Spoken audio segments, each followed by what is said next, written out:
Selamat siang, Assalamualaikum warahmatullahi wabarakatuh. Kuliah kewirausahaan untuk pertemuan yang pertama itu adalah temanya tentang prinsip UMKM, peran UMKM di Indonesia ya. Jadi pembangunan nasional saat ini kan tujuannya adalah meningkatkan kualitas manusia. Bagaimana masyarakat Indonesia itu bisa melaksanakan suatu pembangunan secara berkelanjutan, kemudian berlandaskan pada kemampuan nasional, memanfaatkan kemajuan teknologi dan juga ilmu pengetahuan. Nah, pembangunan nasional yang meliputi aspek-aspek dalam kehidupan berbangsa dan bernegara ini ya memang dilaksanakan oleh pemerintah dan masyarakat. Nah, pelaku utama dalam pembangunan adalah masyarakat. Nah, di sini pemerintah itu memiliki kewajiban untuk mengarahkan, kemudian melindungi, membangun iklim yang kondusif, aman, tentram, sehingga pembangunan nasional itu bisa terwujud dengan baik.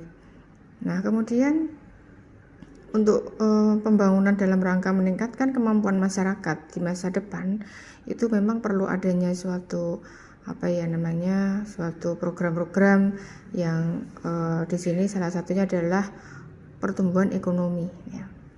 Nah, bagaimana pertumbuhan ekonomi itu ada dalam suatu negara ya untuk meningkatkan kesejahteraan masyarakat. Nah, dalam hal ini kita dalam membahas analisis makroekonomi, pertumbuhan ekonomi itu adalah pertambahan dari pendapatan per kapita yang di sini digambarkan pada suatu perekonomian negara untuk meningkatkan kesejahteraan masyarakat. Nah, kemudian dalam artikel ini tujuan pembangunan ekonomi adalah apa? Untuk meningkatkan jumlah barang dan jasa. Bagaimana agar masyarakat ini juga memiliki peluang dalam bekerja, kemudian pemerintah yang melibatkan masyarakat juga memiliki suatu inisiatif untuk mengembangkan suatu bisnis ya. Dalam hal ini peran masyarakat dalam pembangunan nasional adalah pembangunan UMKM, usaha kecil, kemudian mikro, menengah ya, yang dinamakan UMKM. Nah, di sini perekonomian nasional itu memiliki peran yang sangat penting dan strategis ya. Bagaimana keberadaan UMKM ini bisa mendukung perekonomian Indonesia ya.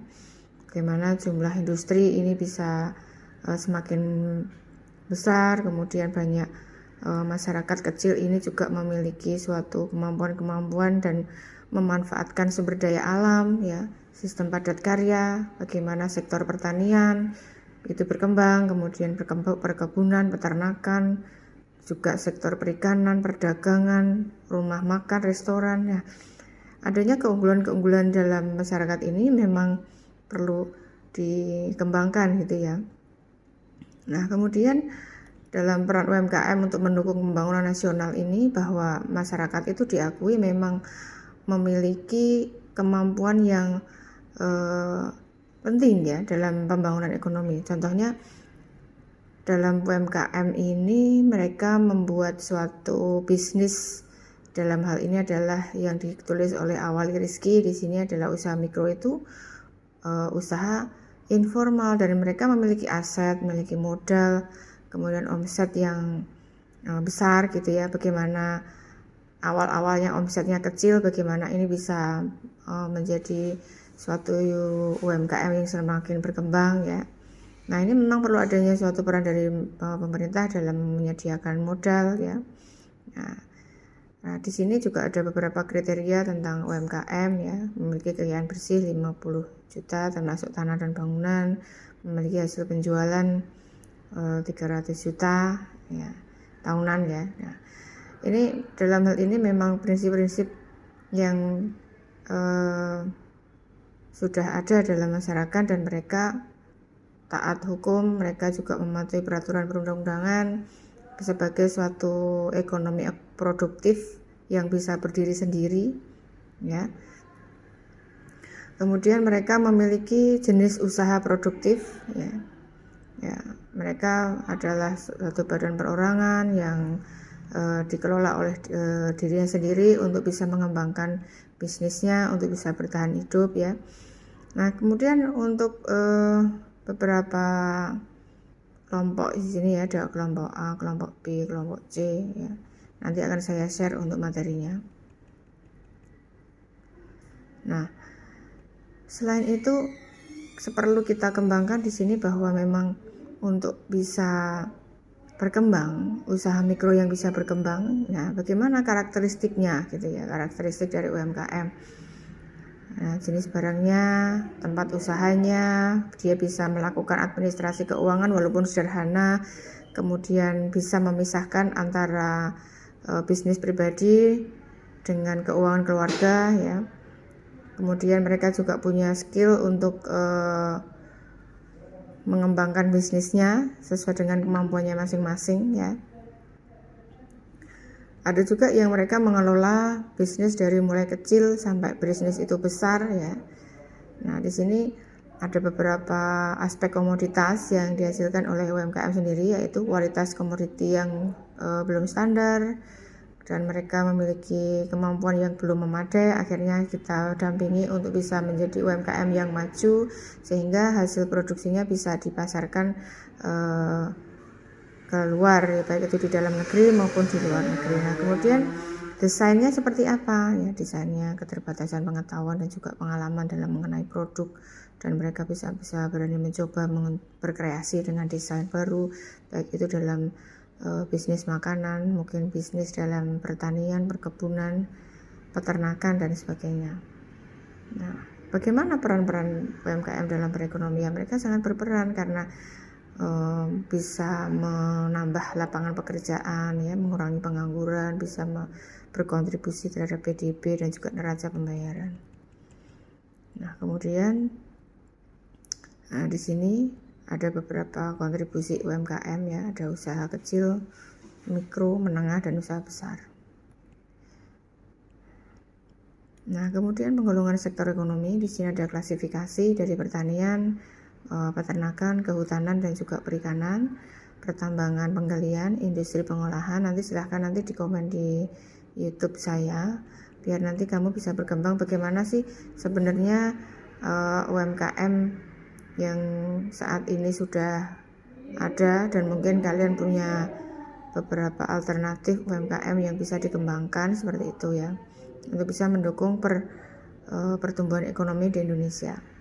Nah, mungkin silahkan dari artikel ini silahkan di review, kemudian ada beberapa pertanyaan yang mungkin nanti akan saya tanyakan, dan juga silahkan berkomentar bagaimana peranan UMKM ini dalam mendorong percepatan pertumbuhan ekonomi ya.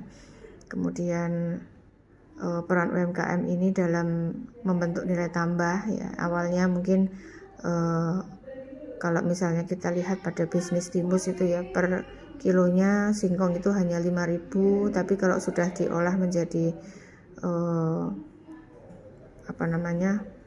UMKM misalnya, dan menjadi timus, menjadi singkong keju dan sebagainya, itu nanti kan harganya bisa sampai 15-20.000. Nah, ini kan ada beberapa hal yang bisa menjadi nilai tambah dalam suatu UMKM ya, bagaimana kiprahnya dalam perekonomian, kemudian adanya penggelontoran kur dari perbankan untuk bisa mereka lebih berkembang lagi, dan terutama mereka juga diberikan bunga yang ringan agar mereka bisa berkembang ya.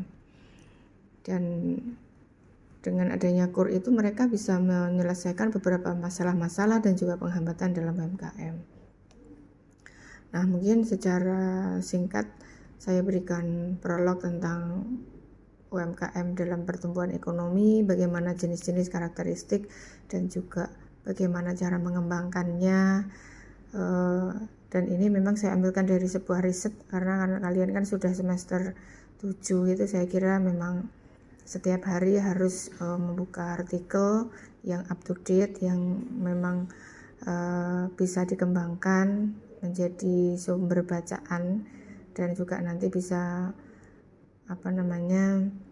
mengembangkan beberapa UMKM yang sudah ada sebelumnya, kemudian bagaimana mengembangkannya, atau mungkin ada ide-ide apa untuk pengabdian kita kepada masyarakat, mungkin bisa diceritakan pada saat KKN kemarin, atau mungkin pada saat magang MBKM, itu bisa diceritakan di komen YouTube nanti ya. Oke. sementara ini dulu karena masih ada beberapa mahasiswa yang magang, maka saya buatkan beberapa materi secara di YouTube ini saya upload agar nanti kalian bisa menyimak beberapa materi dari saya. Terima kasih. Wassalamualaikum warahmatullahi wabarakatuh.